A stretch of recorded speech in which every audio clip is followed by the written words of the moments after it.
Well, we could do like last time. I'll assign a number to each one.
Padded Room Podcast is on the air, you maniacs. My name is Darian. I am back for another week of horror bullshit, coming right to your car speakers, or your earbuds, or possibly over a loudspeaker PA system. My main man, Jason Harrell, is in the house. Hey. Is that Fat Albert? It's Fat Albert, everybody.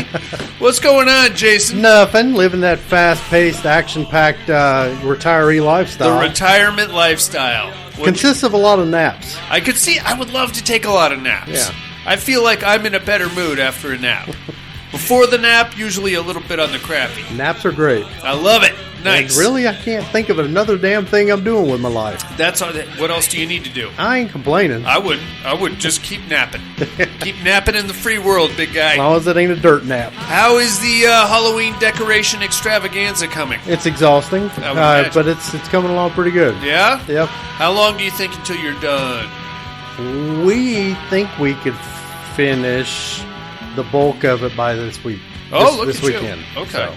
It was windy as shit last night, man. Anything get lost? No, but we did have this. We got this one witch prop that kind of looked like she was ready for some hardcore fucking. Like she aren't all witches? She got snapped at the hips. Oh no! Last year, so she just has this perpetual slumped over fuck me pose. All right. So I figured out a way to get around that, but then the wind took the sails right out from underneath her. You don't need to fix that, and you don't need to look in your front yard late at night. Well, as I was doctoring on her and stuff, I would because I had to kind of rip the dress apart and stuff. Yeah. Somebody paid a little too much effort to the butt cheeks. Like there was a lot of work there. She's got some perky tits too. That's what I'm saying. You don't need to. She's fine the way she is. Somebody really had a good time making this chick. What time do your cameras turn off usually? Right on, man. Well, I tell you what, my friend, I haven't done a whole lot either, except play Mortal Kombat 1. Nice. Which I picked up last Tuesday right before the show. That's pretty much been my whole week. It's Mortal Kombat 1. I just beat it about 20 minutes before you walked in the door. 20 minutes later, the end credits are still rolling on the son of a bitch.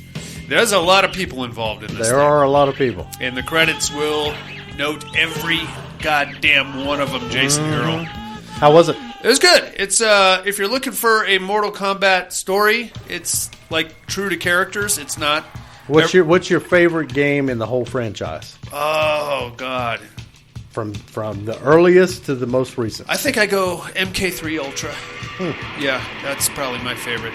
That's probably the last time I played. Yeah, that was the last time I really got into it. After that, I went into that weird 3D combat where you could like circle around each other. Got really crazy. I stink at that kind of stuff. Mortal Kombat 9, you could beat your dick clean off to. Every female character just really like Jax, huh? Huge bazongas and these low-cut things. You're like, nobody's going to fight in that stuff. Get out of here. But tactical gear, man. You could really go to town on yourself if you wanted to. All right, enough about me and my penis there, Jason. Mortal penis combat. How about some regular horror stuff? We got horror news, listener mail. Mortal Kombat. That's why you get the big bucks. Here comes horror news.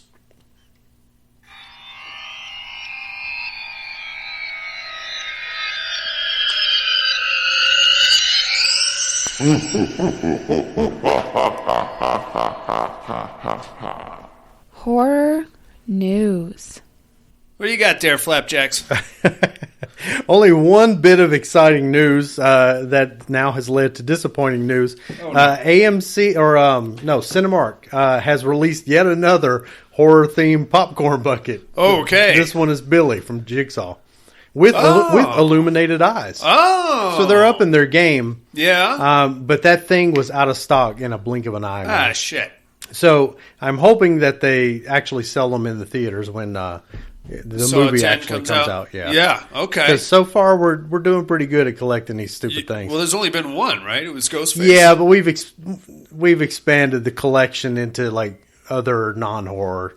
There's a lot of popcorn buckets out there. Really? Yeah. Wow. Okay. Like with our trip to Disneyland, there's like a mayor's car from Nightmare Before Christmas. Okay. There's like a Zero from Nightmare Before Christmas. Okay. There's a Madame, Leota from Haunted Mansion. Okay. So yeah, we're stacking them up. Look at you go. This is what retirement leads to. Yeah, collecting popcorn Bric-a-brac buckets. is what it is. Just like your grandma did.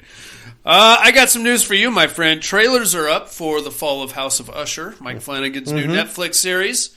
I'm excited for it. Yeah, I look forward to that. You going to resubscribe just to watch it? Or are you going to... Yeah, I actually currently am subscribed. Oh, look at you. Yeah. Very cool.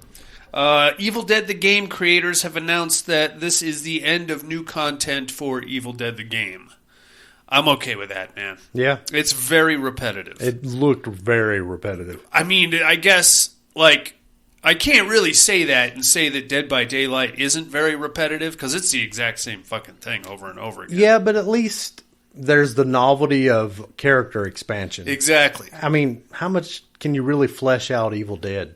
You got like 5 different versions of Ash. Yeah. You know what I mean? That's the thing. That's the turnoff for me. And then you got like Lord Henry and you want to take him to the S-Mart map. How does that make any fucking sense? Right. I don't know, man. I have it. I play it every now and then. I'm not like, diabolical with it the way I am Dead by Daylight. And Dead by Daylight with, character expansion is also, the moves and it gives you special perks. Attributes. Exactly right. And then you get like fun hairstyles for them. Woo. Look at me. I got a frohawk or whatever. How about this? Monster Squad. Coming to 4K Ultra with a documentary attached, Wolfman's Got Nards. Is this one going to find its way onto your shopping list, Jason? It's a movie I've actually intended on rewatching. I think it's a movie that I just can't get into. I never could. But it's been a long, long time since I tried. I think the problem for me, it's the same thing with Hocus Pocus. They're kids' movies. I saw them... when I was a kid, but I was already underwater in the real horror movies. So right. By the time I saw them, it was like, this isn't scary. It's stupid. Yeah. And that was about it, really. This is bullshit. It don't even have Linnea Quigley's tits in it. Hey, I haven't seen a boobie yet. What the fuck? I don't care if she is in the 3rd grade. What else we got here? The Mean One. Grinch-themed horror film. Ooh. Gets a release this October. Interesting. Is he public domain now? That's exactly what I was going to say. I think all these, with the success of Winnie the Pooh, Blood and Honey, I think we're going to be seeing a lot more of this. You better believe it. Yeah. Here comes the Grinch. There was some talk about a Peter Pan horror movie. Yep. Which I have to assume involves human trafficking. Right? It has to. Yeah. There's no way around that. I think Steamboat Willie hit public domain too, so I can only imagine where that would go. It's gonna hit. The Grinch could be scary, right? He's a scary looking dude if you give him some. He's got those long kind of fluffy subspecies fingers. Yeah, and he's all green and kind of warty, I guess. What else we got here? Netflix has ordered a sequel to Troll. Remember Troll? The Norwegian the kaiju? Norwegian one. Yeah. I never watched it. It wasn't that great, really. I listened to a few reviews on it, though. It is, if you're really in the mood for a non-lizard, Euro-centric kaiju. Right. that's about as good as it's going to get, I suppose. I don't think I've ever been in the mood for a non-lizard Eurocentric kaiju. Can't say I have. But if I were, that would be the one for me.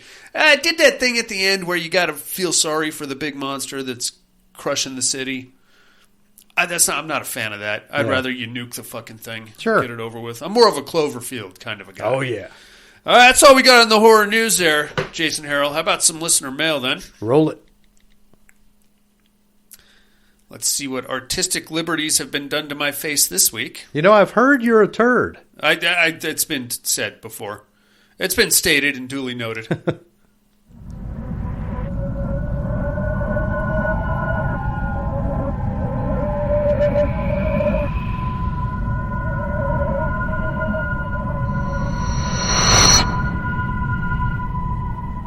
Listener mail. Yeah, buddy, we got some emails and some voicemails. Let's start off things in Bakersfield, California. Okay. That's interesting. It's Tony. Subject line, Darian is a turd. What? Yeah, no, there is an attachment. I'm not even sure this makes sense, Tony.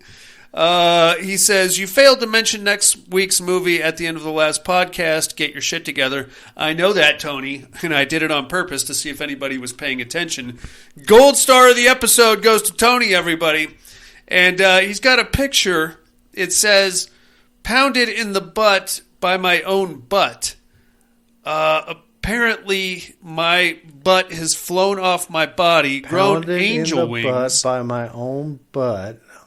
And now it's pounding me in the butt. Interesting. And it looks like it has barbed wire dangling out of it. I believe that's pixie dust. I don't know. It's got angel wings on it, but it's a butt. I don't know that it's my butt, but I have been. Look at the body on me on that. You look great. Right? Yeah. Holy cow. Especially with that flavor saver. Yeah. God, that was a bad idea. Let's post some pictures of me with the weirdest facial hair possible. Hey, thanks for writing in, Tone. You're right, I did. By now, you already know what this week's movie is, but I will tell you right now what next week's movie is, in case I forget again at the end of the episode. Nightmare on Elm Street from 2010. Suck on that, Tony. Let's get out to Sydney, Australia. Here comes team. G'day, mate. Subject line, Jason is the sex. I've been known to... maybe have that opinion here and there. Make some sex at people. Very sexy. Hey, now. What's up, y'all? How are we this week? I'm doing well, thank you. Let's go to the Terror Dome. This one was tough, as I like both fighters, but I'm going to go with Eddie the Werewolf. Darian, you made a compelling argument, but I'm a werewolf guy more than a vampire guy, and he looks cooler. I don't know that he looks cooler than Angela Everhart, sir, but I'm going to go ahead and give you Eddie the Werewolf. Anyway... I like that he's a greasy pervo. He is? Well, okay. I mean, you're mid-'80s New York werewolf. I think you have to be a greasy pervo. If you're living in New York in the 80s, you're a greasy pervo. You're morphing, you're killing, and you're going to Jack Shacks. You're hanging out in the seediest fucking glory hole things. Meat Hook. Fucking horror games. Number 3, The Last of Us. He's with you on that one. Number 2, Dead Island. Do you ever play Dead Island? I did. First one. What'd you think of that one? It's fun. It's all right. It has like a cool little role-playing element where you can level your guy up as you go. Once you get into the underground conspiratorial side, it gets kind of silly. Number 1, Mixtape Massacre. Me and the family play that all the time, and we absolutely love it. Many thanks, Darian, for sending it to me. Darian, you are a phenomenon. I think I've gotcha. Anyway, that's it for me. Hope Jason is doing good. I love him. Thanks, love you Tim. more. Oh! Boy, you mailed that thing to Australia, huh? What'd that run you, about $7,000? Yeah, and it took a year and a half to get there, too. That was perfect. Fucking, I just wanted to send him a board game. Yeah. It weighs, 14 ounces? Yeah, not much. God damn it. Yep, I'm still paying for that one, and my wife kicked me square in the nuts when she saw the price tag on that. It was more than I paid for the actual board game. Yeah, a few of the movies that I've bought off of eBay from Australia, I mean, it costs me as much in shipping as it does for the fucking Blu-ray. Oh, I'm sure, yeah. Right on, dude. That was it on the emails. How about some voicemails? All right, Jason, let's kick things off in beautiful downtown Anderson, Indiana. Here comes Coop Newcomb. Coop. Oh, shit. Please stand by. Hey, Darian. What's up, Coop? You know who it is. Just Coop. calling to give you my 3 on a meat hook Okay. for this week Horror was games. the horror video games. I never said video I will games. admit, never really was a big video game guy, really at much of any point in my life. But Okay. I did dabble in a few, so I'm going to give you the 3 that I can remember. Okay. So, number 3 was one I remember seeing at the arcades. It was called Splatterhouse. Yeah, Oh, buddy. so good. Guy looked like Jason Voorhees, He but did. he wasn't. Jacked. I don't think he was like a killer going after kids. It would have I been just cool if he remember the was. dude had like a hockey mask and a 2x4. Yeah, He was trying to buddy. But, rescue his girlfriend. So that's Smack my the number shit out of 3. everything. My number 2 is one of our buddies from the core old Edmundo. Was one of the first people I ever knew that had a PlayStation or whatever it was, Uh-huh. and played the Silent Hill video game, and I do remember thinking that was a lot more, almost very horror movie-like. Oh, yeah. Back then. That's a good Really one. a good creepy game. Yeah. And this one you're going to laugh. Maybe if you even remember it, Xenophobe. Oh, yeah. I remember Oh, yeah. playing this. It's Awesome. almost kind of like a rip-off of Aliens. Yeah. Yeah. Anyway, You could that's be a all I duck. have for I this remember that. evening. I hope you guys have a good night, and I'll holler at you later. Beautiful. Thanks for calling in, Coop. Yeah, I used to play the shit out of that. Yeah, that one had like 3 screens going at once because you could split up, right? Well, I had no friends, so it was just Oh, me. so it was just you. Yeah. No, I remember there was like a red team and a blue team and a yellow team, and like the blue team had a guy that was just a duck. He had like a duck for a head. Oh, I don't remember that at all. He would just walk around. I just remember like running around shooting like what looked like xenomorph. Yeah, yeah. And they would creep up on you, and they would hang down from the ceiling sometimes. I remember that one. It wasn't bad. Splatterhouse was great. Yeah, they redid that one for the Xbox 360, and it was basically just a big heavy metal music video. But one of the unlockable things you could get as you went through the Splatterhouse was torn up pictures of the guy's girlfriend naked. Yeah, nice. It's like, got to find a cheat code. Yeah, for I that. had it for the TurboGrafx 16. I had a TurboGrafx. I never 16. had the TurboGrafx. I only owned the video game. Oh, dude. I loved the game so much that I bought the game just for the like I do my movies. I Of buy it course. for the box art. Sure. In case a TurboGrafx 16 should come come down my the way. pipe. Oh, that thing was crap, man. Was it? It was the games were like those little They're on credit cards. Yeah, pretty much, Yeah. yeah. Stupid. Oh, yeah. That's good times. Let's get back to Southern California. Here comes Mr. Tom Hardy. Hey, yo. Hey, yo! Hey yo, Padded Room. How's my favorite degenerates this week? We're Fair here. to middling. I do hope everyone is doing well. Hey, I need to get in real quick, especially since I'm ready for you. I got you this time, Darian. You better, In man. the educating department, you got Just for you. Creepers, a.k.a. Phenomenon. You nailed it. One of the most batshit crazy Bananas. fucking movies I've ever seen, man. It's got some fucking wackadoo shit in there. There's a monkey. But still enjoyable from, of course, Dario Argento. But, Of course. Yeah, man, I got you this time for sure. Yep, you nailed it, So man. anyway, onto the what are you looking at department there, man. I did get to catch 2 flicks. Okay. One of them's not really a horror movie, but I think it's pretty beloved by horror fans. Okay. I got to catch Turbo Kid. This is a Oh, yeah. first-time watch for me, and I've heard everybody talking good about it. Gotta say, man, it's an enjoyable flick. Man. Sure. Little fucking out there, wild, but incredibly nostalgic for Oh, all yeah. the 80s flicks, the post-apocalyptic 80s flicks, man. If you got that scratch and you got that itch and you're looking for something new to scratch it, man, give that one a shot, man. Love it. That was fun. That is a good show. I also got to catch Dario Argento's flick, The Mother of Tears, Yeah. the third in the Mother trilogy. The Three Mothers, yeah. I don't know if you've seen it. I have. I'm a Dario Yeah. Argento fan, and I did not much care for this one here. I feel like he was trying to do a little bit too much and trying to tie the 3 movies together. Yeah. I think he's just better off just fucking making a good flick, you know, and you don't even have to try and tie, especially Suspiria. They were really trying to tie that into it. Really hit that one on the head. Unless you're a Dario Argento completionist, a fucking Mother of Tears, Three Mothers trilogy completionist, I'd say skip it, man. I've seen it. It was better than the Suspiria remake, though. I will give you that. You got that fucking going for it. In fact, there was one thing, speaking of it, well, a couple of things, you know. Okay. I'm about halfway into the flick, and I thought to myself, holy shit, this is going to be the first time I've seen a Dario Argento flick starring Asia Argento where she doesn't get nude. Wrong. She's like 14 or something like that. Yeah. But sure as fuck, halfway through, you know, you gotta show them tits, which I appreciate. I'm okay with I it. don't know, to each their own. But, yeah, so they had that.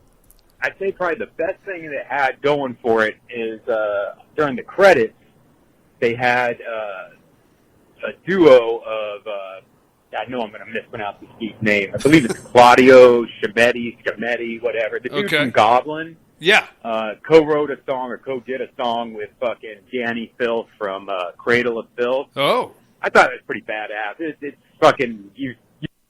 Been a long time since I've seen that one there, Tom Hardy. He got GP'd, of course. Dude, I'll tell you what, though. I am actually a Three Mothers completionist. I've got Suspiria in Inferno on Blu-ray. Trying to find a American, or what is it, Region 1, Region A? Region 1. Region 1 copy of Mother of Tears on Blu-ray. Not so easy, or at least last time I checked. I don't know. Maybe there's a region-free version. Yeah, if you find one, let me know. I'll scoop that thing up.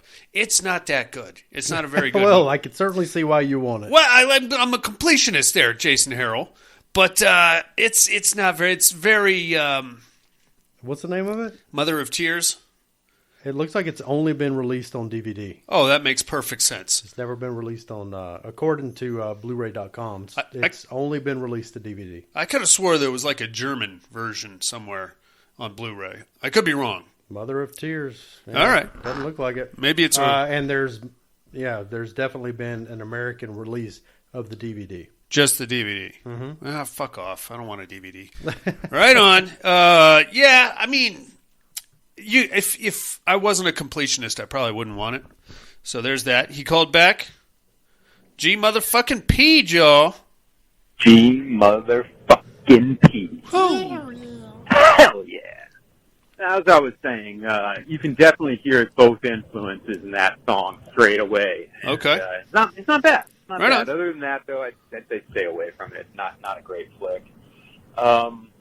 On the Terror Dome, we got Lilith from the Bordello of Blood. You are correct. Come on, man. You got to give me Lilith from the Bordello of Blood. That boy. Tips, all right? And she's not afraid to show them. That's true. So put me down for Lilith. On the Meat Hooks, the horror games, and I was really scratching my head on this one. Can't think of a whole lot of them, but I did come up with this game. It was called FEAR, which I think was an acronym for like First Encounter Assault Recon. I think that was the acronym. Yeah, it was, you go around, you shoot fucking critters and stuff. It was fun. I had it on another one I'd have to say was I believe it's called One Night Werewolf or Werewolf for a Night. Oh yeah, it's a party game. It's like a tabletop game. Yeah, you know, you can play with your kids and shit like that. It's fun. It's enjoyable. It's not very horror, and then of course I guess Vampire the Masquerade. That was always cool. I always liked the different classifications of the vampires. Oh yeah, the clans. It kind of made sense. You know, you saw Nosferatu and he was all fucked up and, you know, fucking squirrely looking and shit. And then you see like Vlad the Impaler and he's all debonair and suave. Well, because they're different types of vampires. Different clans, buddy. I guess that would have to be my three. Right on. Anyway, hope all is well. Love you like family. Bye now. Love you too, Tom Hardy. See that? Vampire the Masquerade. Without making fun of my artwork, Jason Harrell. Is that how it's done? Yeah. How about that, Sarah? Right on, man. Well, we are right back to being tied in the Terror Dome this week, but we just so happen to have one more voicemail. It's from our main man in Alabama, Alan of the Cha-Cha. Hello. Padded room, what's up? What's Hope up, everybody's doing good. We're here. let's see, Terror Dome, Jimmy Lilith. I just don't like the Howling. I get that. Meat Hook, horror games. What do you think? Number one, even though I'm going to go with Manhunt for Oh. PlayStation 2, I loved that game. That's a number good one. Number two, I'm going to go Mixtape Massacre Yeah, buddy. because it's a fun as hell board game. Like I said, the instructions aren't like a miniature Bible. Exactly. You set up and play. Done and done. Number three, I'm going to go Red Dead Redemption Undead Nightmare. Oh, okay. Mr. Darian, are you phenomenal? You got me. Let's see, what did I watch this week? I watched the two Becky movies. I really liked those. That was good. I haven't seen the I second watched one. Poltergeist. I started it one time and didn't finish it because it's like, this movie's fucking shit. Well, finishing it, The movie's fucking shit. it's made my bottom five list. It knocked It Follows off. Now my bottom five's Halloween Ends, Veronica, Poltergeist, and The Village. Okay. Because that wasn't even a horror movie. It was marketed wrong. Anyway, I think that's all I got. Yeah, it is. Y'all have a good one. Bye. Beautiful. Surprised we didn't hear Demon Wind on there. I know. What happened to Demon Wind, Alan? God, he went off on that one. Right on, Alan. Thanks for calling in, amigo. Becky movies. You seen them? Yeah. Did you see both of them? Yeah, I enjoy them. I got to see the second one. I really like the first one, though. Yeah, big difference in tone. Okay. Definitely. Yeah, I figured there Yeah, would it's be. like an adolescent John Wick at this point. Oh, great. Just what we need. But it's still fun. You go into it knowing it's going to be absurd. Yeah. And, yeah, it's a good time. Did you ever play Manhunt for the PlayStation 2? I don't know. What's it about? You're basically a death row inmate that gets saved and then put into this hunt him down and kill him game show thing. I did. The way to do it, I had the headset. Mm-hmm. So what you could do, the guy that was like talking shit to you the whole time, it was Brian Cox, the actor. Yeah. So, but if you put your headset in, he would talk directly into your ear while you're playing. That was pretty cool, man. That is cool. But he's talking shit the whole time. Oh, run, you little bitch. Chase me, chase me. You're like a little fucking girl, aren't you? Oh, jeez. Yeah, Jesus That's awesome. Christ. It was a lot of fun, though, man. And the different criminal gangs, so savages. And there was a white supremacist gang that said some really mean and hateful things. Yeah, I think there was a game called Manhunter for PC in the late 90s. That's what I was thinking at first. Nice. Right on. Well, that's all we got on the listener mail, man. You got anything for Alan, Tom Hardy, Coop Nukem, Tony, or Tim? Thanks, boys. You guys are the best, but you already knew that. Let's do a movie, shall we? Let's do.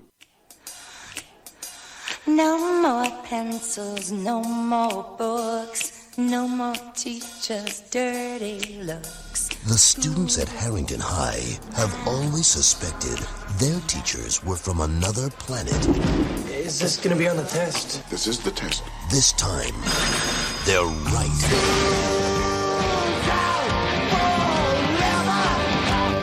Now, these 6 students won't just question authority. They'll have to destroy it. Critics are calling it hip and scary. A thrilling ride from beginning to end. The Faculty. Please report to the principal's office.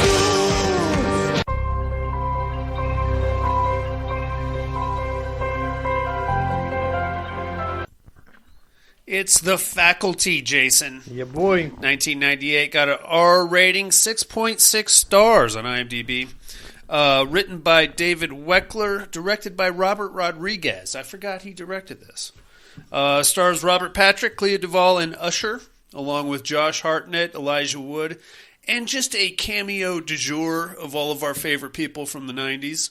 Bebe Neuwirth, if I'm pronouncing that right. Mm-hmm. Piper Laurie, Jonathan Stewart, Selma Hayek, for Christ's sakes. Yep. Look out, buddy. Darian just went right back to high school. Oh, boy. And he took his boner with him. So we start off in a, what I guess you would call like a teacher's conference area, right? Like they're basically just it's the principal and like 3 of her favorite teachers, and what I think Piper Laurie was like her secretary to start with, wasn't she? I don't know what she was playing. She seemed like I don't think she was a teacher. I don't think she had a class. She was like an administrator or something. But they're explaining to the different teachers that the funding is cut for almost all of their special projects because everything in this town is centered around high school football, and the football players need new jerseys and knee pads and anything else they want because that's where all of their funding has to go, because that's where the alumni and the various school board members came from, and it's kind of fucked. You got Bebe Neuwirth playing the principal. The principal. Mm-hmm. What was her name? Judith? No, not Judith. Was it Judith Crane? She was Fraser Lilith Crane. Mm-hmm. I always thought she was hot. I did too. With that tight little bun she always had. Hello, Fraser. That dominatrix look about her. I like it. I like a businesswoman. that not a single floating around blood cell to her name. And not the only person I know paler than me.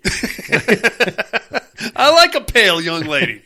That's pretty cool. And then they kind of dismiss for the night, and then they go home. And then the next day, we get to see like this school as it is in action. Typical 90s school, buddy. I love it. Remember the night? Were you in high school in the 90s? Graduated in 92. Look at you. Yep. I graduated in 96. Mm-hmm. We're both a little too old to appreciate this level of high school. Well, I still hung out at high school. Well, you still do. Yes. So, but like this was kind of my. It was tapering into as I was graduating. This style, like you had the frosted tips, you had those college boy sweaters. Well, of course, we were all trying to grow facial hair, usually unsuccessfully. What else did you have? The really baggy Jinko jeans. Remember those? Bowling shirts. A lot of bowling shirts, as I recall. Anyway, this is where we're at, and we're seeing like the typical school, white America, small town school behavior. You got the jocks bullying the dorks. Elijah Wood is showing up. His name is Casey. He's one of the dorks. So, I often wonder... How many people actually witnessed this level of bullying? I never did. Like in elementary school, we had this one fucking asshole, but it was also like, 4th and 5th grade kids. Yeah. And the extent of it was like pinching each other. Yeah. It wasn't, shaming you into suicide. No. And it was usually amongst themselves. You know what I mean? Like the jocks all hung out and they would give each other wedgies and things like that. Yeah, I never saw like just a whole school berating one person. Really saw that either. We would, as in your group of friends, you would give each other shit and fuck with each other. Yeah. I took a crap in a kid's backpack once. Of course you did. Well, yeah, because I was wondering why my backpack stunk so bad. That's a whole other story. I was led to believe that what did he do? Oh, he egged my house. I don't know if it was but my house did get egged. I can tell you that. Yeah. So I was led to believe that he was the ringleader of that little group of. May have just been him, but either way, I swiped his backpack and took a shit. Nice. Oh, it was a messy one too, man. I had I think I had a hot dog or something for lunch. By 6th period, it was go time. Yeah. And I specifically saved it up. That poor kid's backpack just full of shit, hot dog, and gerbil fur. There was a couple of books in there, and there was some other stuff. All right, anyway, enough about that. We're going to meet these kids. You got Casey. He's the dork. He doesn't really get fucked with, but, he does, but it's usually just a, hey, faggot. Smells like faggot in here. The usual dumb shit. Yeah. Who else we have? We have Stokely. She's our resident goth girl, played by Clea Duvall. Gotta have one. She is just typecast into lesbian roles, left and right. And she is a lesbian, so that makes sense. It's kind of typecast. But I don't think I've ever seen her wear a dress. Ever. Didn't she have one? Oh, well, fast forwarding to the end of the movie. She might have. Yeah. But I don't know. What else we got here? We got Delilah. She's the preppy girl. We have Stan, the captain of the football team. We have a curious figure named Mary Beth, who just showed up. She's the new girl. Sweet little thing. Cute, Hey, y'all. Cute as a button. From Jason's trailer park, I'm sure. Southern drawl. She says she's from Atlanta, so she's trying to make new friends. Hot Atlanta. Hot Atlanta, y'all. I think that's it, right? Am I forgetting anybody? Oh, Josh Hartnett. What was his name? Zeke. And he is the resident nerd turned drug dealer. He has the worst hair in I didn't Hollywood. understand his hair. Like, not only in that movie, but just so many movies. His hair is fucking terrible. I thought he looked okay in Lucky Number 11. Oh, you would have hit it, huh? Sure. Nice. I mean, he needs to do some sit-ups, but what else? 30 Days a Night? I thought he wore a hat most of the time, but I thought he looked all right. All right, anyway, those are the kids that we're looking at here. We're going to meet the football coach, played by Robert Patrick, the T-2000, and he is the most high-strung football coach you're ever going to see. The Coachinator. He is fucking throwing water bottles and telling people to shut the fuck up, and we got to win this game, you motherfuckers. Get your lazy ass over here. I empathize with him. Having coached flag football for a bunch of 6-year-olds, I can tell you right now, they will bring that level of stress, that level of hostility, right out of you in no time. Stan is about had it with the coach's shit, and Usher is one of his football players. Usher has like 4 lines in the whole movie. That's pretty cool. Stan is thinking about quitting the team, but he's dating Delilah. Delilah doesn't want to date a non-captain of the football team, so she's like, hey, if you quit, then we're going to break up. So he's like, okay, well, I don't want to date you either, so piss off. Who else we got? We're going to meet, we have an alcoholic teacher who keeps teaching the same lesson over and over again, played by the guy from Lord of Illusions. Yeah, that guy. That guy. You see, he was in Super Troopers. Yeah, he's in a lot of things. He is. Yeah, he was like the rival police department chief. Yeah. What else we got? We're going to meet Professor Edward Furlong. This movie is full of little winks and nods. I just noticed. Professor Edward Furlong, played by Jon Stewart, who is the biology professor, chemistry, something? Chemistry, I think. Something like that. Weird seeing Jonathan Stewart like trying to act. Yeah. It seems just kind of weird and out of place. He's not an actor. Seemed like Jon Stewart he's reading some lines. Sitting behind a desk with a coat and tie on. Yeah. You know? Whatever. What else we got here? Baby Newirth, of course, is the principal. We have Piper Laurie running around. So anyway, I really don't know what in the hell she did. She didn't teach a class. She had to be like a secretary or something. Yeah. Anyway, everything's going pretty copacetic. Casey's out taking pictures. He's got a camera with him because he's the photographer for the school paper. He's out on the football field, and he notices a little creepy crawly thing. So he picks it up and takes it into the biology lab because he doesn't know what the hell it is. So Professor Edward Furlong takes it and like pokes and prods at it a little bit. He's got the other kids looking at it. It's very interesting. What is this? They dump some water on it accidentally, and it reacts. So then they put it in a fish tank, and it immediately grows tentacles. So, look at that fucking thing. So he's like, well, I'm going to reach down there and grab it and send it to the university. It's the most scientific thing to do. Of course, which means it causes it to duplicate itself. Okay, crazy. While that's going on, somebody approaches the football coach. This is where I'm getting shades of The Thing right here, because we don't know who patient 0 is yet. Anyway, the coach has now been approached. Now we cut to after school that night. We have another teacher meeting, and the coach is there for this one. And after everybody leaves, the coach kind of gets inappropriate with the principal. He's like, hey, I wanted to get you alone. And she's like, you've been drinking, you nasty fucker. And for a second, I thought they were going to have sex. I wish they would have. But they don't. Instead, the coach takes a pencil and stabs it through BB Newer's hand. And she's like, ah! And he's like, I always wanted to do that. And then he chases her around for a little while, and then she runs out the door. Her and Piper Laurie manage to chain the door shut while the coach is chasing him. And then out of nowhere, Piper Laurie produces a pair of scissors and just stabs the living shit out of BB Newirth. Yep. And then she's like, I always wanted to do that. All right. So now something weird is afoot at this high school, Jason. Very creepy. All right, so that's interesting. From there, we're going to cut back to the next day where we have like a little meeting with Delilah and Casey, because Delilah is the editor-in-chief for the paper, and Casey's the photographer.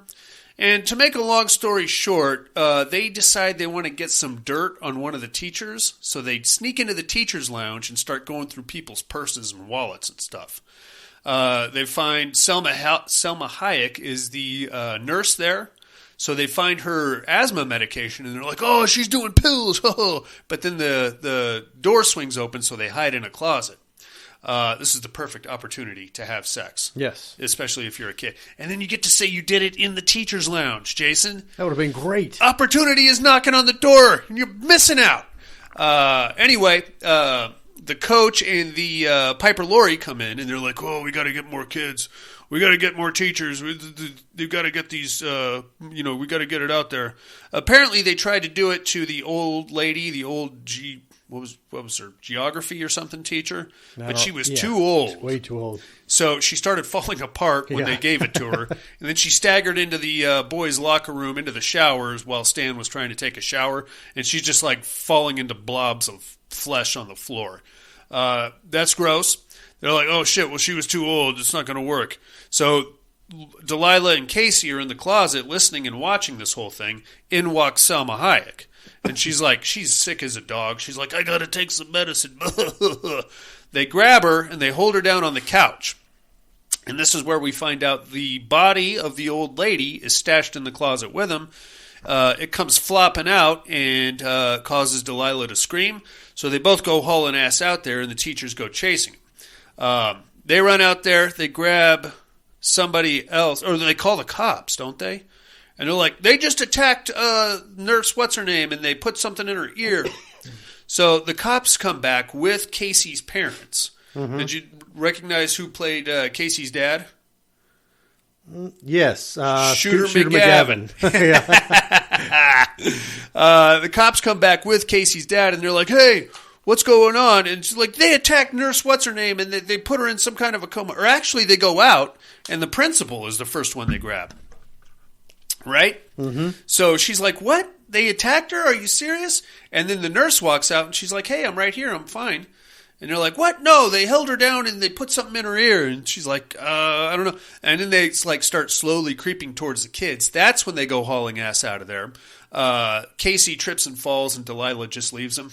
"Thanks, bitch." Yeah. And then Casey comes back with his parents and the cops. And they're like, "What the hell?" And she's like, there's a dead body in that closet. It's the old lady. So the cops and the parents go in there like, "Okay, we know it's just a crazy kid, but we have to look anyway." They find a CPR dummy in there. Mm-hmm. And they're like, "Okay, you're what are you, on drugs or something?" And right before Shooter McGavin leaves, Robert Patrick gives him the pow-pow. "You got me again, Robert Rodriguez, you son of a bitch." So they had also gotten the cops to come back into like a private little office too. Yeah, like the two cops. So they're slowly getting people alone so they can put the creepy crawly in their ear and make them part of the collective or whatever. Very cool. Very very gnarly. Next day at school. At this point, Casey and Delilah are the only ones that know about this. Casey tries to sneak out of his house that night, but just falls out of his second story. Terrible effort.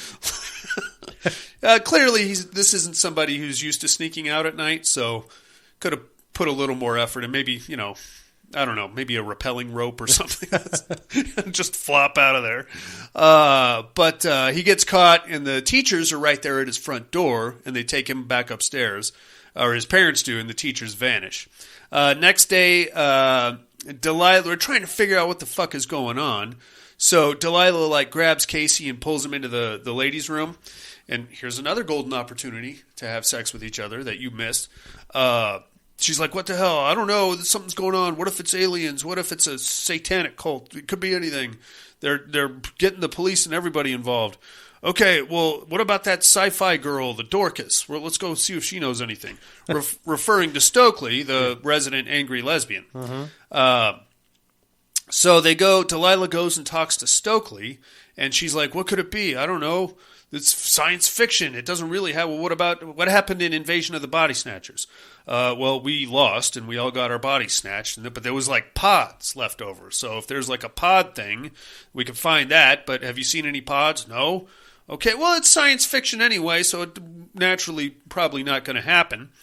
Okay, well, there's still science involved, so maybe some kind of alien thing is going on. So how do we stop it? I don't know. So they're kind of doing their Scooby gang thing and like going around and talking to people, they remember the creepy little nugget fucking wormy thing that they found on the football field and is now in Professor Edward Furlong's fish tank. So like, oh, let's go check that thing out. There's 2 of them now, right? Yeah. So they go in there. While all that's going on, Zeke, the drug dealer, and the, what's her name? Mary Beth, the new girl, are having like their own little romantic walk through the school. Mm-hmm. Now, this is one thing I never understood and how it somehow became part of mainstream media as it pertains to high schools. I was in high school. I spent 4 long years there. Never once did I come upon an empty classroom where I could just go in and hang out with my friends. A lot of empty classrooms. A lot of empty classrooms, a lot of empty hallway, a lot of just kind of moseying about during, not goddamn if you crack a book. Or actually do some fucking homework. Yeah. But a whole lot of just kind of hanging and doing whatever you want all day. Regardless, Mary Beth and Zeke are having like a romantic stroll through the whole school. And eventually he pulls her into a chemistry lab, which is apparently right next door to Edward Furlong's bio lab or whatever it is. So they go in there to make out, and they actually do start making out. Good for them. But then they overhear the conversation happening next door about alien invasions and shit. So they decide they're going to have some fun with these fucking assholes. And they go in there and act like they're all, oh, we got aliens in us. Oh. And they're like, well, okay, you motherfucker. How about you just calm the hell down? You weren't even invited in this conversation. So they're like, yeah, okay, whatever. So while that happens, Professor Edward Furlong himself shows up. And he's like, hey, what are you guys talking about? What's going on here? And they're like, oh, you notice everybody's been acting kind of weird? Weird how? And as he's like kind of baiting them, he's walking around and locking the doors and drawing the blinds. And then he's just like, we can do this the easy way or the hard way. Let's do it the easy way. And then he like starts grabbing at Stokely, and then Zeke pulls out.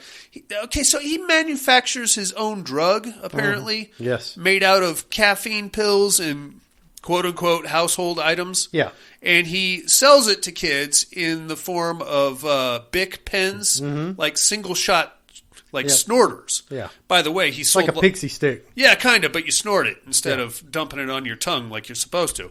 By the way, he sold like 4 of them to Danny Masterson. He did. That's probably why I went raping. I was going to say, who's now looking at a 30-year sentence. Crazy fuck. No more of that shit, Zeke.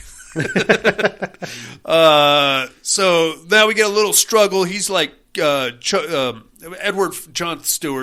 Furlong is like choking Casey and throwing him around the room, and then Stan shows up and he's trying to like help, and then eventually Zeke is like, get back, and he takes his little pen drug shooter thing and sticks it in Jonathan Stewart's eyes, and then he's that's Kevin McRae right there in the hat. Yeah. Yep. Fucking guy's doing commercials now. Anyway, he stabs Jonathan Stewart in the eye with his drug pen thing, and then he just it's kind of like salt on a snail. He just like dissolves into a bunch of muck. So, oh shit, now what's going on? And while all that was going on, random kids are being called back to the office for interviews, transitioning, whatever you want to call this fucking nonsense. So at this point, snatching is what it is. So at this point, we have Stan, Stokely, Casey, Delilah, Zeke, and Mary Beth. 6 kids. And they're like we know we're human so far anyway. They're like the Antarctic team, pretty much. Yes. And they've got to get the fuck out of the school before anybody else realizes that they are not assimilated yet. So we get a pretty cool little sequence of them nervously making their way to Zeke's car and like going through the crowd, and a bunch of people are watching them and like giving them the stink eye and whispering about them and stuff. They make it to Zeke's car and they're like, we got to get the fuck out of here as fast as we can. They get hauling ass out of the high school and make it back to town, but now like random streets are blocked off by the police, so we have to assume that the police are now assimilated also. So then we go back to Zeke's house. Again, we have the trope of the traveling parents who apparently do not give two shits about their kid, which happens in every teen, not just horror, but really every teen movie. Every movie that has a bunch of teenagers, there's going to be 3 or 4 kids whose parents just don't exist. Yeah. Jason. Oh, yeah. They're figments of their imagination. Yep. No rules, these kids. Must be great. They just... everything's paid for. No supervision. Food deliveries every Tuesday night, I guess. Just do whatever you want, buddy. So Zeke takes him into his weirdo meth lab, and he's like, okay, here's what we know. And he's got his Bunsen burners and all of his shit, and he puts a pair of glasses on. So we know Zeke is actually a learned, serious, a learned scholar. He's like, okay, well, it's got to have something to do with moisture because you saw what happened to Edward Furlong there. So he starts making up a big batch of his fucking super drug or whatever it is. Great, good to know. And now we get our very Thing-esque sequence here in the drug den where suddenly, how do I know you're not one of them? No, I'm not one of them. How do I know you're not one of them? Snort my scat. Okay, yeah, they called it scat. I don't want anything to do with scat. No. It's not going in my Especially nose in your for nose. sure. God. I'm really into the scat play. All right there, poopy pants. So now, in order to prove that we're all human, we all have to do a hit of Zeke's scat, quote unquote, to prove it. And this is where we get the the blood test at the Antarctic base. So if this, I mean, what in the hell could possibly be in this scat to make them so giggly? It's supposed to be mostly caffeine. Caffeine pills. I assume some sugar, maybe a little Clorox. That ain't going to make me giggle? I don't think it's going to dry me out either. You know, I think it's got to have maybe like a sodium concentrate or something. So, going back a little earlier, when Zeke and Mary Beth, is it? Yeah. When they were, just trotting around the fucking the school, he offered her some. Yeah. She refused it. Said she was allergic to aspirin. She said she was allergic to aspirin. Now, I don't remember him saying there was aspirin in it, but let's assume maybe there is aspirin in it. Okay. So maybe the scat and the reason that it killed Jon Stewart was maybe it thins the blood. Okay. I don't know. I mean, but okay, I'll buy that. That's better than anything I could come up with. Yeah. Or I guess, maybe it does dry them out. Yeah. Because they do need that constant hydration. They're standing out in the sprinklers and all that fun stuff. Anyway, maybe it's very salty. It's got to be, right? So anyway, Casey takes the hit and he gets all giggly. Then Stan, he gets all giggly. Zeke has a random gun just hanging around there. I mean, you got a meth lab. I suppose you want to protect it. You need one. Of course. I think Zeke took one, and then it was down to Mary Beth and Delilah. And they're like, you take it first. I'm not going to take it first. Oh, I'll take it. I don't care. I'll take it. I know I'm human. Delilah or Mary Beth is like, I told you I can't do it. I'm allergic. Nailed it. Is it right? Yeah. Eventually, they agree to both take it at the same time. We see Delilah hit it, and we think we see Mary Beth hit it at the same time, and then Delilah's face breaks out into creepy crawls. Wiggle worms, yep. Yeah, and oh shit, she's one of them. She's like, what? I don't even know what happened. And then Zeke just grabs a gun and shoots her in the head. Boom. We're jumping to some conclusions here, Zeke. Maybe take a minute before you start unloading the gat. Now they're like, oh shit, or no, didn't she try to escape or something? Dude, I don't recall. I think somebody escaped. They ran out and got into a car driven by the old guy. I think it was Delilah. Yeah, that was Delilah. Yeah. Yep, because the drunk teacher was out there. That's right, and they go hauling ass. So they're like, oh shit, well now they know where we are. We got to go. But before they do, they come up with this.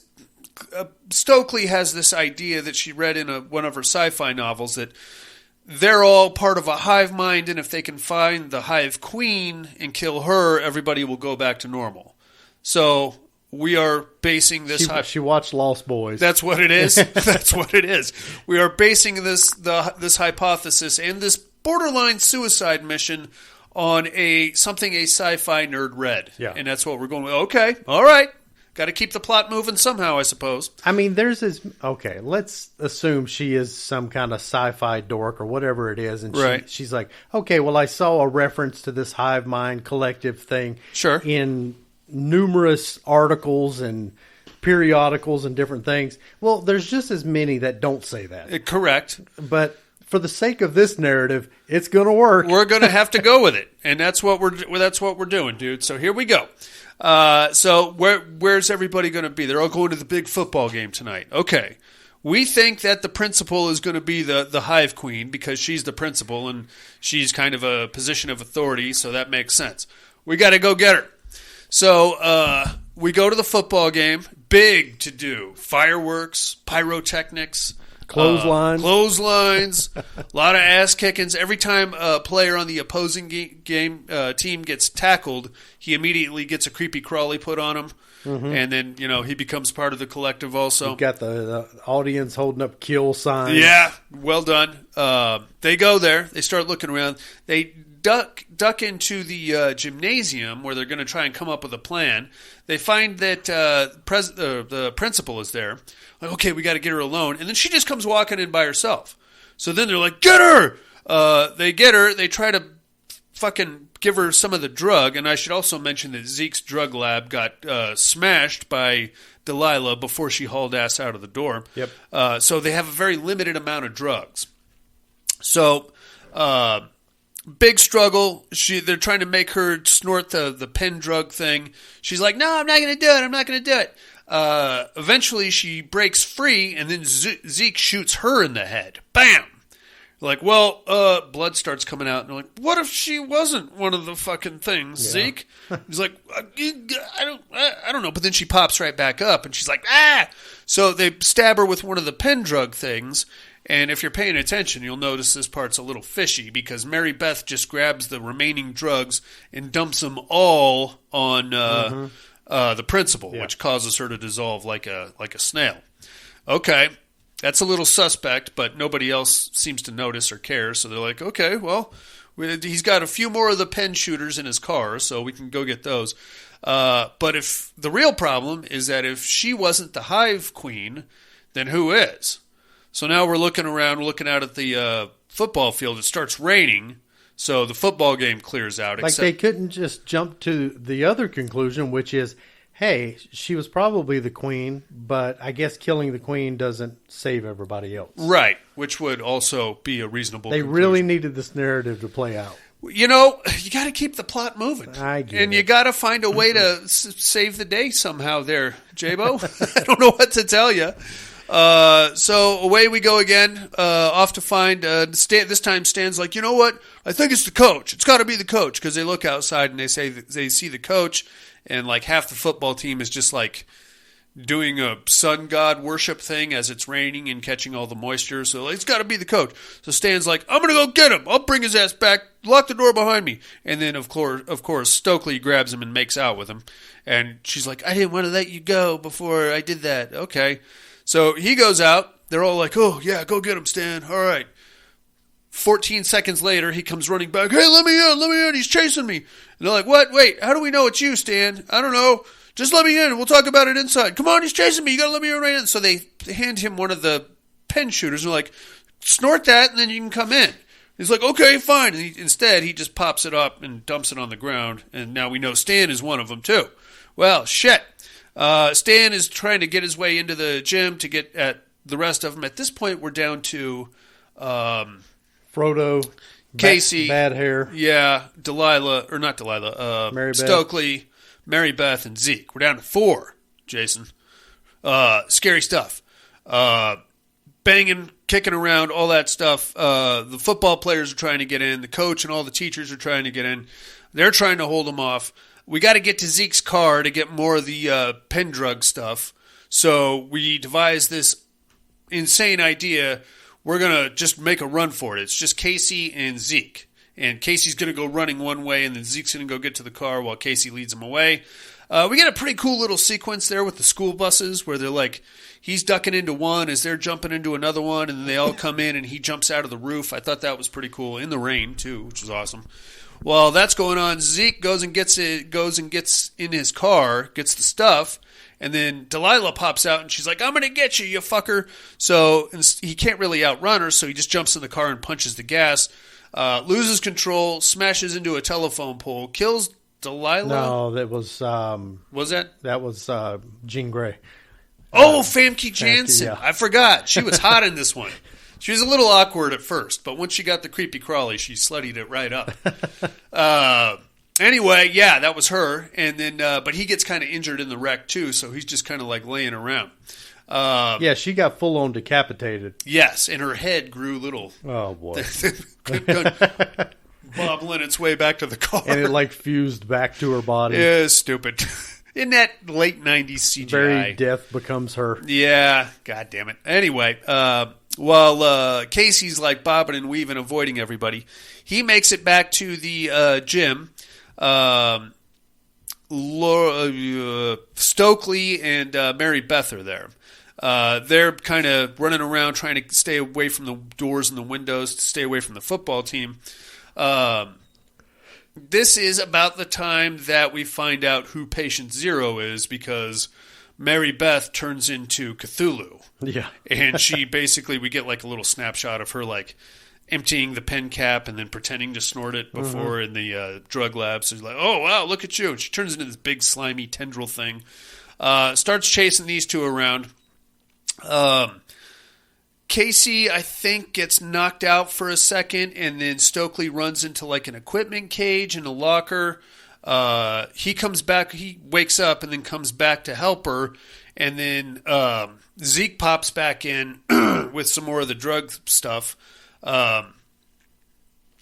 So somehow there's a whole lot. Stokely jumped into the pool, or got knocked in the pool with right. Cthulhu. Yes, she got the shit beat out of her. Got assimilated. She got assimilated. Yes. Frodo threw her body into, once he found out that she was assimilated, into the equipment locker. He drug her into a yes. kind of equipment area. Make a very long story short, Cthulhu chases Casey into the gymnasium.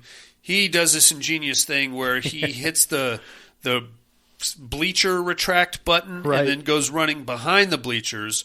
Cthulhu chases him. This part's kind of dumb because Cthulhu's this big lumbering thing, but can apparently shapeshift into a hot, naked teenage girl anytime he wants. But instead of doing that, he just stays as the big blubbery thing, gets wedged into the bleachers, and then like spray pukes all over Casey, giving him the creepy crawlies. Yeah. And then Casey, before he gets fully assimilated, grabs all the remaining pen caps and stabs the hell out of Cthulhu with it, causing it to dry out and all the creepy crawlies to just kind of jump out of his body. And everybody else's. And then we cut to an epilogue of a couple months later, where Stan and Stokely are now hooked up. Casey and Delilah are hooked up. Zeke is now playing football. And Jean Grey's in the stands. Yes, waving. I fucking him. You know what's going down right now. And I think that was about it. It's basically a happily ever after with like TV crews, like the mysterious disappearances of the faculty of this small town high school, alien invasion possibility angle, and then they all want to interview Casey, and he's a big hero. Yep. That's the end of your movie there, big fella. Yep. What'd you think of the faculty? One, the Cthulhu version reminds me of Sigmund the Sea Monster. Very much so. That is a good analysis. Two, this movie like plays on a loop on like Pluto TV and shit like that. So I've seen it passively numerous times. Mm-hmm. Yesterday was my most recent, very active and attentive watching of this. Okay. Gotta tell you, this thing's got a lot of fucking holes in it. Oh, yeah. So, in Invasion of the Body Snatchers, the bodies get cloned. Whoever gets cloned goes into like the pod stasis. Yeah. This one, wiggle worm goes in your ear or skin or whatever, and you just turn. Yeah. So, if everybody that was turned is the original like body, how the fuck is Jean Grey still alive? She got decapitated. I think even BB came back to life, wasn't she? I don't think she did. Okay, so let's assume. Okay, but the coach did. All I know is a lot of people who died. Yeah, and those are the original human bodies, right? Just with wiggle worms. Yeah, we're back alive and fine. Sure. Frodo got those freaking squids shot into his face. He didn't have so much as a fucking scar. No. Like everybody just had regenerative abilities, apparently. That's the other thing. I'm going off on a tangent here. Whenever there's a high school movie, not a zit to be found. I didn't know that. One of these motherfuckers. I did not know that was the tangent you were going to break off. Let's go to a random high school. I'm sitting here trying to make sense out of this illogical point. I know of the you movie, are, and I appreciate the effort. And you want to go into let's talk about zits, acne control. That's what I'm saying, Jason. No, you're right. You're absolutely right. It's for all intents and purposes, it's an enjoyable movie. Yeah, even with its horrible CGI. It's late 90s. But this gaping hole of like how everybody just was perfectly fine. Yeah. After, being shot or decapitated. Yep. Like, it just makes no sense. No. That's a big problem. They wrapped up too cleanly. At a certain point, there is more of them than there is us. You know what I mean? Mm-hmm. They hammer that point home by saying we're the only 6 human beings left in the town. Okay, so really, all it would take, like they're walking through the football game, everybody sees them. Why not just spew them? Get it over with. Yeah. Why do we have to go into cat and mouse town? Right. I don't want to drag us off topic here. And there's a lot of problems. Yeah, you want to talk about their acne. I want to get back to zits and why we didn't see any zits in this movie, Jason. No, it's fine. It's nostalgic for me anyway. Mm-hmm. The late 90s, mid to late 90s high school scene. Just the cameos. Mm-hmm. Left and right, Selma Hayek, Famke Janssen, who I completely forgot about, with Jonathan Stewart, the little winks and nods. Edward Furlong. Look at him. Yeah, lots of nods. I like it, man. I like it. It's nothing that's going to scare the pants off you. It's fun. I would say it's a fun horror movie. Yeah, it's a fun horror movie. That's all we got on the old Faculty. I say check it out. I think I watched it on Paramount Plus, if I'm not mistaken.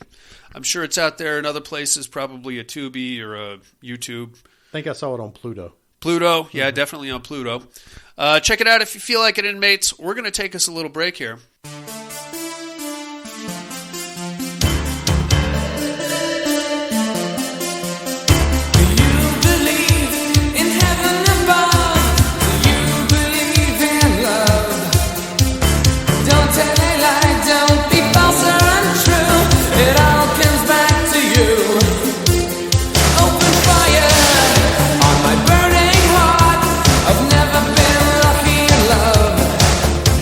Defenses are down.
Hey, inmates. If you like what you hear, head over to the Padded Room Facebook group and support us through the Patreon link with a small monthly donation.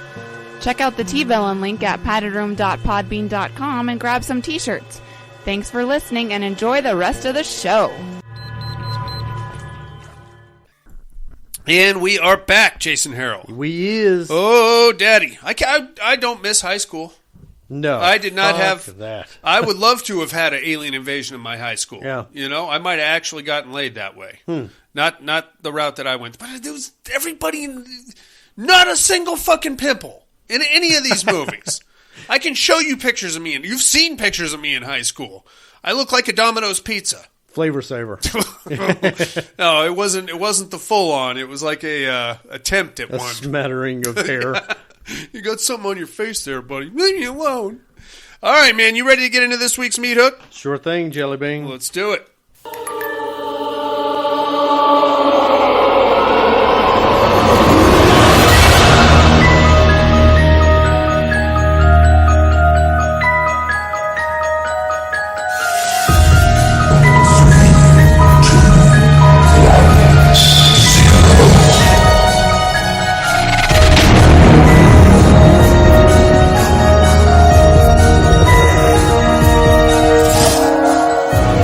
Three on a meat hook. This week's Meat Hook. Top 3 movies, horror films from the 1990s. Jason, what you got at number 3? My number 3, The Sixth Sense. I figured that would pop up in there somewhere. I really enjoy it. I like it too. A lot of people can't rewatch it. I actually can rewatch it a lot. Okay. Even knowing, like, you know, the ending, the big reveal and all of that. In retrospect, just like rewatching it and seeing all of those things you didn't pick up on originally. Right. Plus, it's just a solid movie. It is. That's one you definitely got to watch it twice. Because you're not going to, the first time you watch it, not knowing what's really going on, you're going to be like, wait, and then you watch it again, and you're like, ah, shit, he's right. Yeah. He is right. He didn't change clothes the whole time, or whatever. Yeah, that movie was spoiled for me. Was it? The motherfuckers. And I dodged people for months. Wow. And because I had heard there was this big reveal. Yeah. And then just got it ruined. Shit. Who was the asshole? This fucking cop I worked with down at Coalinga Police Department, he strolls in and he says, out of nowhere, and he ruined 3 movies in one sentence. Wow. He said, have you noticed how everybody's just like dead in movies lately? He said, Bruce Willis in Sixth Sense, Perfect Storm, everybody dies, and then the other one was Schwarzenegger, End of Days. And I'm just looking at him like, haven't seen any of those movies, asshole. It just annihilated. Yeah, now suck a dick on the way out, would you please? My number 3, the remake of House on Haunted Hill from 1999. Nice. Loved it. I love the original. This one I felt like wasn't so much of a remake as it was like a update. You know what I mean? Because the original was much more of a murder mystery than any kind of supernatural situation. Remake was like full-on possession, demons, darkness, all of the above. And I think it was Jeffrey Rush, who played like that bizarro Vincent Price caricature. I could watch him do that character all day long. I thought it was great. Good choice. Yeah, that's my number 3. How about number 2, big guy? I'll give you Sarah's number 3 before I go. Go to my number 2. Her number 3 took me by surprise. Blade. Wow. Yeah. Okay. Didn't see that coming. All right. I think it's purely because it's vampires, and she loves vampires. She gives a lot. She's a bit of an apologist for vampire things. Oh, very much so. Yeah. Good choice, though. Great movie. I am one who I've never been able to throw that into horror. Yeah. But at the same time, I'm one that doesn't so much throw Predator and Alien into horror either. Yeah, I can see that. Everybody's kind of split on that opinion. Sure. My number 2 is going to be the Blair Witch Project. Okay. I've considered that. Yeah. Like that movie a lot. And honestly, I'm torn. as to whether or not it's my number one. Okay. But I'll leave it at 2 for now. There's a serious, like the rewatchability of Blair Witch Project for me is stunted by Heather Donahue. I have rewatched that movie so many times. She is like... I know you hate her. God damn it, bitch! I think Shut she your works. fucking mouth. I know. That's the reaction that the director and her as a performer wanted to draw out of me, and they succeeded. Yeah. But God damn it, she a snatch, Jason. I like it, and the kids make some really stupid decisions too. You know. Mm-hmm. Yeah. So, absolutely. But there's so much about that movie that I love, and every time I watch it, I remember the first time I watched it, and at the end, I was just I'm like, that was a fucking waste. Yeah. Like immediately. Yeah. So I rewound it 5 minutes, played it back through, saw, I think, Josh, whoever was at the end, standing in the corner. The corner was Mike. Mike, okay. And when I saw it, because I didn't see him standing there at first. Yeah. But when I saw him standing there and I remembered the lore, it clicked. And I'm like, this is fucking awesome. Okay. This movie was great. Okay. So I get the feels every time I rewatch it. Okay. Did you see any of the alternative endings? If I have, it was years ago. You want me to remind you? Oh, yeah, by all means. So nothing really that big changes. It's just that last frame. In one of them, he goes down there. He's still standing in the basement facing the corner. But in this one, there's a bunch of the little stick men hanging from the ceiling. Okay. That's the only difference. In the other one... Never saw that one. In the other one, you run down there. He's still in the basement, but he's floating. I think I saw that. And he's not facing the corner. He's just like free floating. Yeah, I think I definitely saw that. I never saw the thing with the stick things. There's like 3 or 4. Doesn't sound very impactful. Yeah, there's like 3 or 4 of them. It's not a big deal. Do you think either one of those would have improved or deterred you? No, I love that. I love that in the corner. The original? Yeah. Okay, very cool. My number 2, Scream, 1996. Nice. Yeah.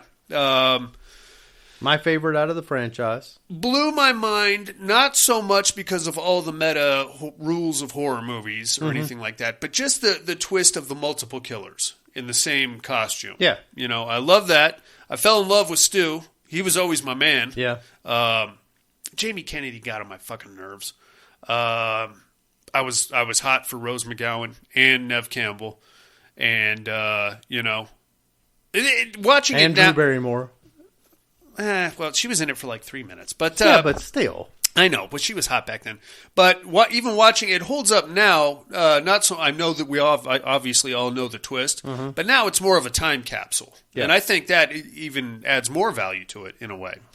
That's my number 2, Scream. How about Sarah's number 2? Her number 2, The Crow.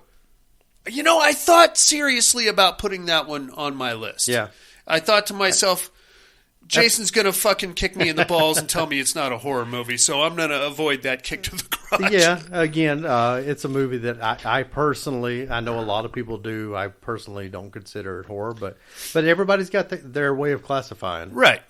A lot of people would point you towards a rape revenge horror film. Mm-hmm. That's basically what it would boil down to. Sure, that's to. true. I don't know that I agree with that because it's way more action than it is horror. The setting is horror. There's some horrific things that happen, but way too much with the kick flips and that'll take you right out of Horror Town as a kick flip. Well, it's basically Blade without, vampirism. Vampires, yeah. And a much better soundtrack, if you ask me. Yeah, so good. That's right. So good. Right on. I'm down with The Crow. My number 1, Stir of Echoes. I had a feeling that one would show up also. But again, I am very torn as to between that and Blair Witch about what my ranking is, because Stir of Echoes to me is my most rewatchable horror movie. Okay. But I think there's something about Blair Witch that I enjoy from a horror perspective than Stir of Echoes. I get that. But I really love Stir of Echoes. I like that. I like it too. It's just a really good movie. Yeah. It is without a doubt my most rewatchable movie. Would you say it's your favorite ghost story? To me, it's kind of light on the ghosty action. It depends on if Paranormal Activity is considered ghost or demonic. Yeah, it's a weird gray line there. Yeah. Yeah, I get that. Right on. Your number one? Candyman, 1992. I kind of thought. Yeah, buddy. From, what was it? From groin to gullet. Dude, I love the original. The sequels were dog shit, and they just basically took a big fat dump all over the lore of Daniel Robitaille. Mm-hmm. I feel like the remake did too, to be honest with you. I'm an outlier with Candyman because there's just something off with the pacing of that movie. Really? You think so? I love it. Every time I've tried to rewatch it, it just drags for me. I think that's kind of the point, is that you start off with a young lady who's trying to better herself and to, rise above her station. And in doing so, her subject matter for her thesis is this urban legend, and she goes so far down the rabbit hole that she actually becomes part of the urban legend. Mm-hmm. So that's not a quick story to tell. That's one that you have to go through the various levels of her descent. I mean, there's a lot about it that I really like. Oh, I love the hell out of it. It's just that something about the pacing. I guess the kind of maybe the first act. I get that. It's just really kind of dragged for me. And if there's one part that I could remove from the film altogether, it would be the fake Candyman with his homeboys hanging out in public restrooms. I thought that was kind of dumb. I'm the Candyman, bitch. Give me your Tootsie Roll. Get the fuck out of here with your weirdo afro. Good choice, though. How about number one for Sarah? Her number one, The Blair Witch Project. Yeah, I figured that. She did say, however, that Scream, Misery, and Casper are runners. Oh, very cool. Yeah. She wanted to put Casper in there just to irritate you. I know she did, and I'm not going to give her the satisfaction. I'll be irritated quietly by myself after we're done recording. Yeah, Blair Witch is great. It is. And, there are a lot of people that hate that movie, though. I think a lot of people were disappointed by the lack of actually getting to see something, which I get. You hang with these kids for an hour and a half, you expect to at least something. Sure, but for some movies, seeing it ruins it. Yeah, I don't need it. And to be honest with you, if they just pan to an old lady standing around, that would have pissed me off even more, because I would have been get the fuck out of here. It's kind of like Barbarian. I love that movie until I saw too much. You saw a lot. I saw a lot. There was a lot to see there, my friend. And it was flabby and fucking jiggling. Right on, inmates. We would love to know what your top 3 movies of the 90s are. Let us know. Just go to paddedroompodcast.com. There's all kinds of contact us links, meat hook links, everything you need to do to get a hold of us. But now it is time for the Terradome. No tears, please. It's a waste of good suffering. I'm not gonna hurt you. You didn't let me finish my sentence. I said, I'm not gonna hurt you. I'm just gonna bash your brains in. I'm gonna bash them right the fuck in. I'll kill you all. I'll drive you crazy. I'll kill you all. My worst dream come true. 6-year-old child with this blank, pale, emotionless face, with blackish eyes, the devil's eyes.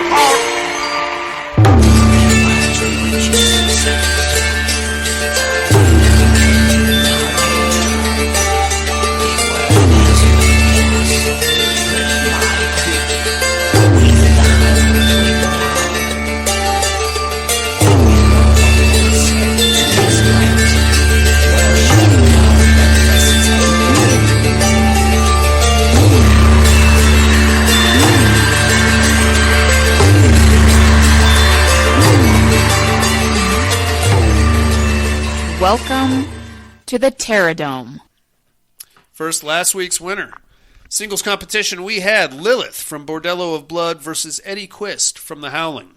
The The prophecy had been fulfilled. The key was in her hands now, and no man on heaven or earth would hold dominion over her. The body of the broken wolf at her feet was already shifting back to human and would be less than bone and dust when she was done with it. With a vote of 5-3, Lilith advances over Eddie Quist. Jason? Yeah, boy. I knew it. He's too sexy, man. Way too sexy. And he's too horny. See how that works? I'm a big fan of The Howling. And I love Eddie. Just the first one, though. Just the first. You ever see the second one? Yeah. Beat your dick clean off to that one, too. You want to see some werewolf sex? If you could go and edit one scene out of The Howling, it would be a perfect werewolf movie for Are me. you talking about the cartoony? Yes. Yeah. That's pretty hard to watch. It is. Let's take a look at this week's matchup. We are in the Inferno Conference Round 7. As usual, bear with me, inmates. I'm not much of a writer, and this one was tricky. Kathy had seen the end and warned the whole family, but they had insisted on going hunting anyway. Ted and his new girlfriend as well. It was a Christmas tradition. Now the spirit had gotten loose, killed Dolly, and taken possession of Sarah. It, through Sarah, was hunting them, one by one. Gary and Uncle Pete make a run for it, hoping to find protection in the old mental asylum down the holler. What they find instead is a nude girl restrained in the basement, beaten, malnourished, and notably deranged. Another one of the samurai's victims, or just some poor girl abducted. They didn't have time to ask. Doing the right thing, they cut her loose just as the samurai breaches the basement door. The girl lunges at the samurai as Pete and Gary bolt for the exit. Singles competition, Jason. We have the dead girl versus the samurai from Bloodbeat, whom you insisted on putting into the Terradome. Please tell me you're going to vote for the fucking samurai. I'm taking the samurai. I got to take the samurai too, man. The dead girl is sexy, but the samurai is a wildly out of place samurai warrior from I think World War II. Yeah, which doesn't really make a lot of sense, but he's in Wisconsin and he's killing people on Christmas. Yeah, I mean he's in Wisconsin. You don't need more explanation than that. Nope, there you have it. All right, inmates, get us your votes by next week. It's the samurai from Bloodbeat versus the dead girl from Dead Girl. Again, just go to paddedroompodcast.com, get your votes in that way, or reach us on the mental health hotline, area code 775-387-0275, or just call us to tell us to fuck off. Call us to send us gay porn novels with my face on it. I'm okay with that also. Whatever you guys want to do, we're here for you. I did not remember mentioning the samurai. Somehow the samurai... But I'm glad I did. The samurai made his way in, and he's bringing it home. He's probably... How about a little... what are you looking at there, Jason?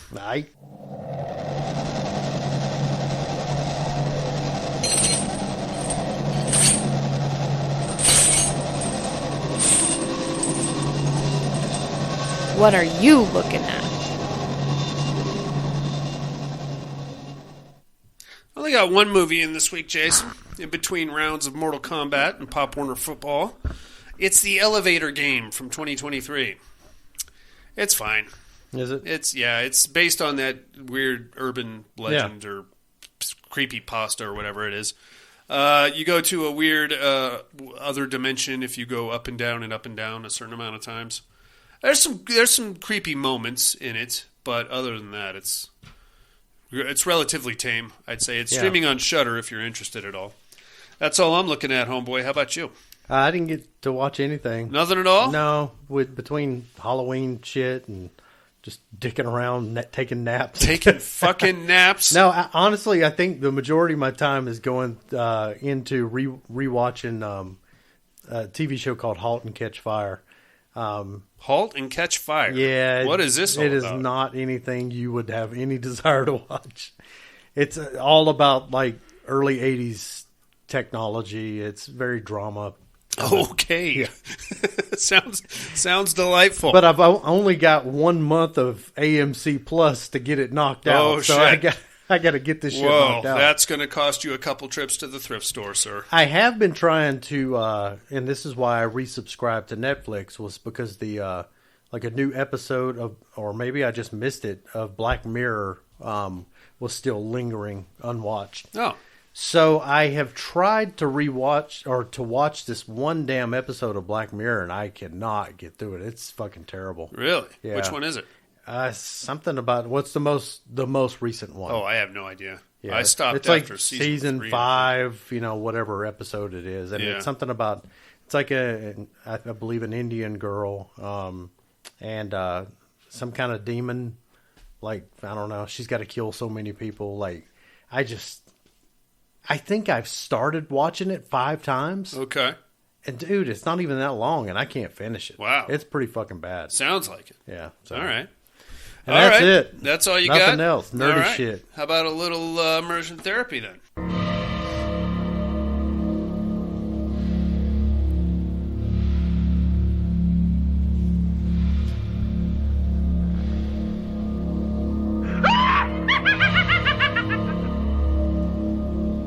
Immersion therapy.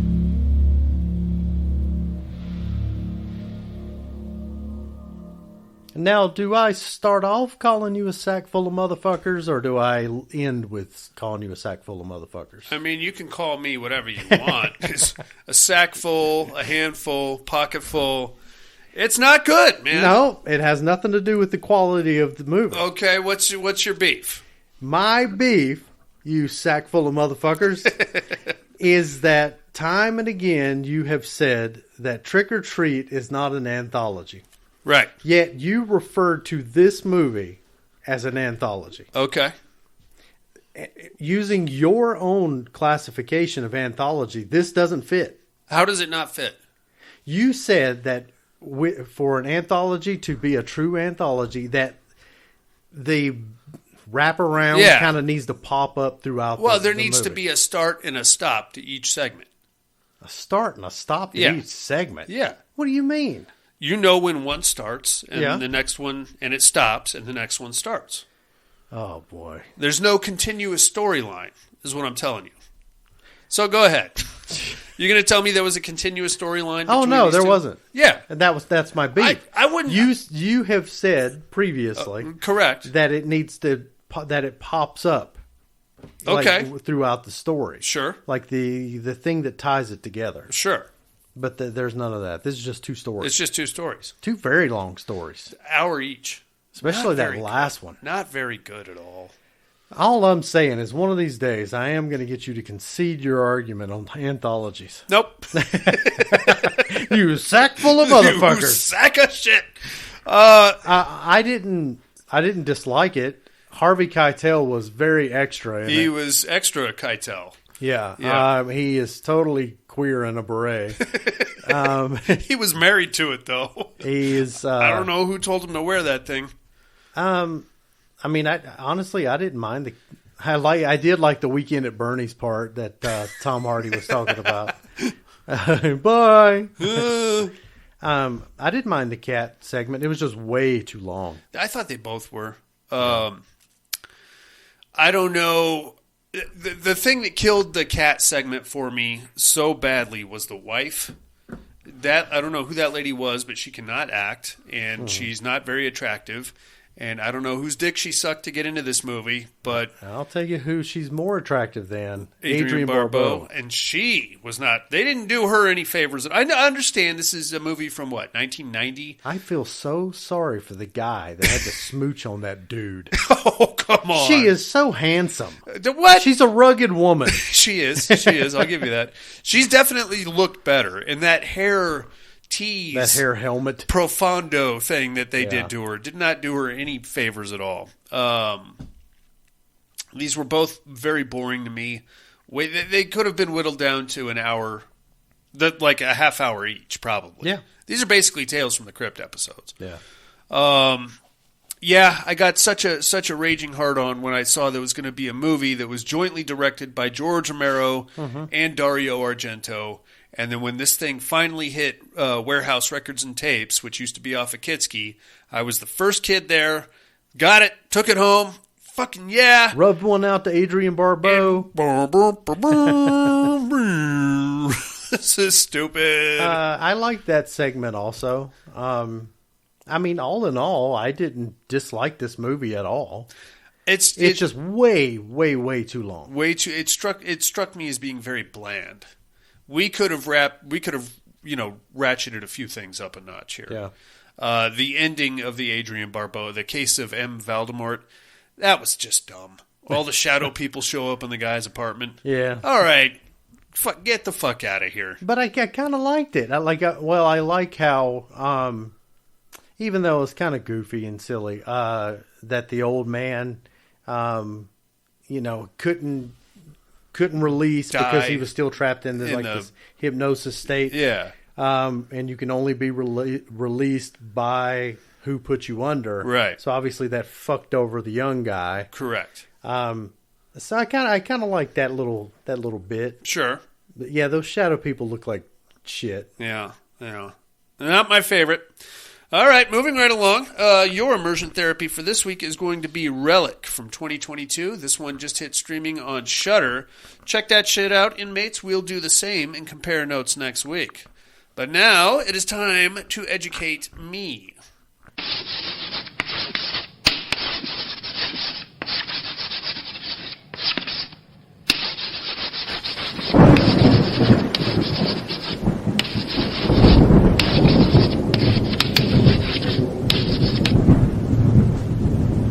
Educating Miss Monica.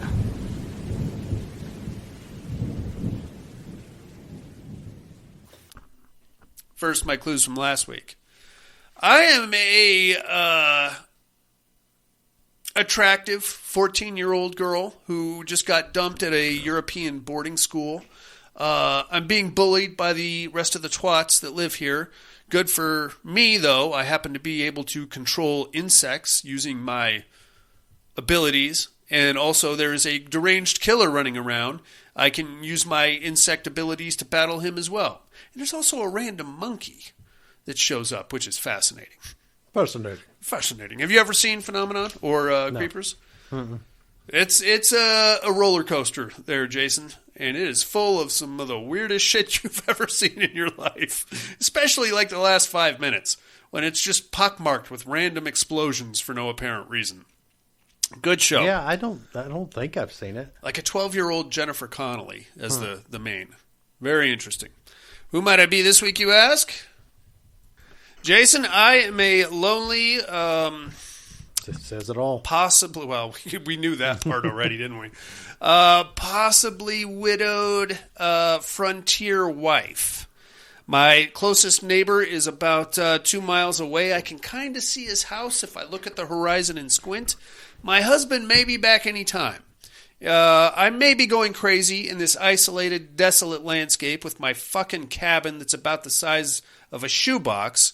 Good thing I have this weird religious pamphlet to keep me company and put even more ideas in my head about demons and other weird shit. And by the way, it's very breezy out, so that's fucking with my head too. And if it doesn't shut up, let me get some sleep, I might just kill myself. Who might I be, you ask? We do ask. Tune in next week. I'll drop some knowledge on you, inmates. In the meantime, Tony, join us next week for Nightmare on Elm Street, the 2010 version, you motherfuckers, because we can do that, and there's nothing you can do about it. Yeah. Like, comment, subscribe if you enjoyed what you heard tonight. We do have a Patreon campaign running if anybody's interested. Find anything you need to know about us, paddedroompodcast.com. Links to all of the Patreon stuff. Get a hold of us there. Look at all the gay stuff that Tony's posting about me. Some of it is actually pretty good, and I think I look good in those jeans. You know what I'm saying? Quite dashing. Not the white trash one. Especially with that flavor saver. Well, yeah. I wish you would find a better picture of me, man. It's getting... Tony, I will send you better pictures, dude. In the meantime, I think that's about it for us. You got anything else, Jay? That's all I got. 4 frontier lonely women and the things they do to keep themselves occupied. Goddamn high school in the 90s. Those cool college sweaters. I don't know what happened to those. I had like 6 or 8 of them, and they just all of a sudden I wore one out and everybody was making fun of me. So no more of those, I guess. No idea why you weren't popular. I know, right? Granted, I was in my 40s when I started wearing those again. What else? Weird homemade drugs, collectible popcorn buckets, of course. Snorting scat. Snorting scat. Don't do it, okay? I know it sounds like a good time. Just don't even think about it. It's just going to make a mess. You're going to have to throw your shirt away. Shitting in backpacks. Well, that is something I can speak with an education on. And the Padded Room Podcast, I'm afraid visiting hours are over. Bye.